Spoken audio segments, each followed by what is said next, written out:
మేడారం సమ్మక్క సారలమ్మ జాతరకు వచ్చే భక్తులకు ఎలాంటి ఇబ్బందులు కలగకుండా అన్ని వసతులు కల్పించాలని జిల్లా కలెక్టర్ దివాకర్ టీఎస్ అన్నారు. బుధవారం ఎస్ఎస్ తడ్వాయి మండలంలో శ్రీ సమ్మక్క సారలమ్మ దేవాలయంలో జరుగుతున్న షేడ్ నిర్మాణ పనులను, క్యూ లైన్లను జిల్లా కలెక్టర్ దివాకర్ టీఎస్ పరిశీలించారు. ఈ సందర్భంగా జిల్లా కలెక్టర్ మాట్లాడుతూ 2026 మహామేడారం జాతరకు వచ్చే భక్తులకు ఎలాంటి ఇబ్బందులు కలగకుండా రోడ్లు వెడల్పు, గద్దెల ప్రాంగణంలో క్యూ లైన్లు మార్పులు, చేర్పుల ఏర్పాట్లు, మాస్టర్ ప్లాన్పై ఎండోమెంట్, పోలీస్, పంచాయతీరాజ్ శాఖ అధికారులు, పూజారులతో కలెక్టర్ చర్చించారు.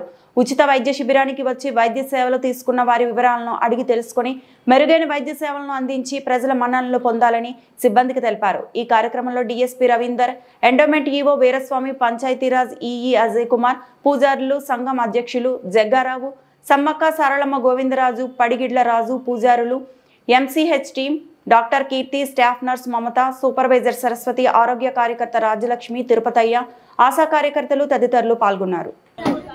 Very happy. మీరు అందరూ ఒక పద్ధతిగా ఉండాలి.